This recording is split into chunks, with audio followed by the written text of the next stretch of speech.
Hello, I'm Mayor Nenshi, and I'm here today to talk to you about secondary suites. Let's take a step back.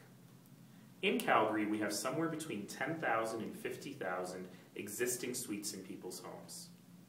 We don't know much about them. We don't even have a better number, because the vast majority of them are illegal. What we do know about them is that the vast majority of them are inhabited by people who are good tenants, with good landlords, and they're good neighbors. But there are some that are not. The big problem, however, is that we have allowed a system to be created where we treat some of our neighbors with a whole different set of rules than the others. We allow some of our neighbors to live in a world where they have no protections. If the smoke detector doesn't work, if there are mice, if there's mold, if the landlord is abusing them, these people have nowhere to turn. Because if they come and complain to the city, we have only one tool in our arsenal, and that is to rip out their stove and kick them out of their house. Indeed, if we were really able to enforce the current laws, right now we close down maybe 0.5% of these suites every year. If we were actually able to massively increase the number of bylaw officers to shut down all of these illegal suites, we would in fact have an affordable housing crisis in Calgary like nothing we'd ever seen before.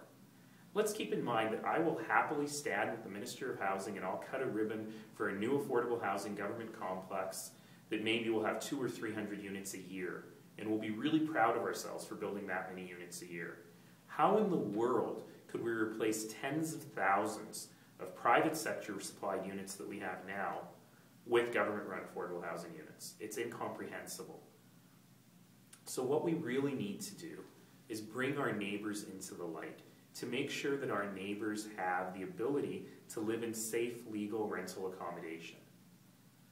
The impact of that will be that because there are safe, legal alternatives, we as a city will really have the ability to crack down on the bad landlords, to crack down on the slumlords, and also rely on the market to do part of that for us.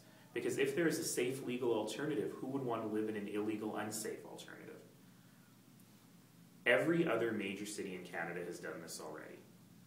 They have not seen what some of the naysayers will have you see. Beautiful neighborhoods overrun by renters. I don't agree that we should demonize renters. Renters can be great neighbors. But what they've seen is modest pickup in this process and really an ability to close down the bad ones that already exist in every single neighborhood in this city. That's really what our goal is here. There are serious benefits to secondary suites that go beyond just the tenants. There are benefits to homeowners. Allowing secondary suites allows for people to be able to afford a home by having a little supplement to their mortgage income. It allows seniors and people with disabilities to stay in their home. It allows people to do with their property as they wish. The system we have right now is so strange. Let me give you an example. We had a woman come to City Council who has MS, multiple sclerosis, and her disease is getting worse. She's no longer able to do a lot of the things that she could do before.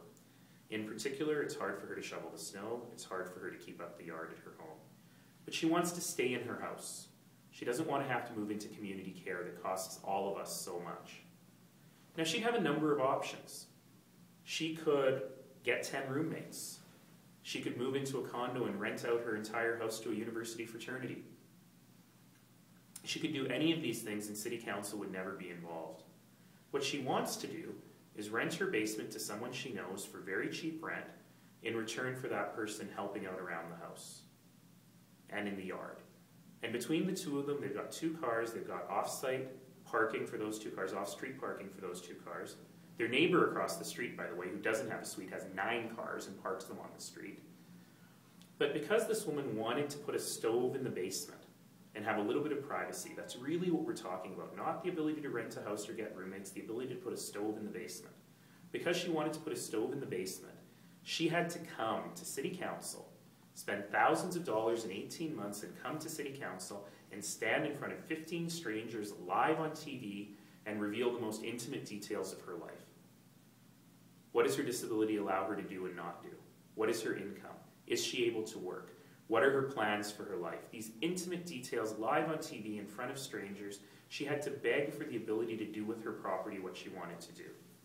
I believe this has to change. The proposal that I'm bringing forward to City Council is that homeowners across the city would be able to apply to have a secondary suite in their home if they so desired. There's still an application process, it's not automatic, but they would be able to apply without going through that rigmarole of coming to council. I'm suggesting 3 criteria. The first is non-negotiable, no discussion.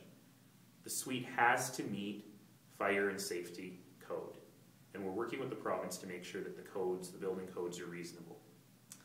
Number 2 and 3 are up for discussion, and I'm happy to have discussion with you on them. Number 2 is that we must provide an off-street parking stall for the suite, as is the current case in neighborhoods zoned for multiple units. I would waive that requirement if the house was very, very close to a rapid transit station. And number 3 is that the owner has to live there. If you want an investment property where you rent up and down, you can do that in current neighborhoods that are zoned R2 or above. But in R1 neighborhoods, the owner has to live there. So you can only rent one of the 2 units. I'm happy to have a discussion on these. And I'm happy to think about other ideas and better ideas that might be out there. Things from mandatory training for landlords to proof of home insurance to home inspection. We can talk about all of those things. But I encourage you to have your voice heard. The most important thing you can do now is let the members of City Council know how you feel. So I encourage you to send my office a note through calgarymayor.ca. I encourage you to contact your alderman. You can use the email address alderweb@calgary.ca or go to calgary.ca to find the actual phone number or email address for your alderman. It's important that all Calgarians are part of this discussion.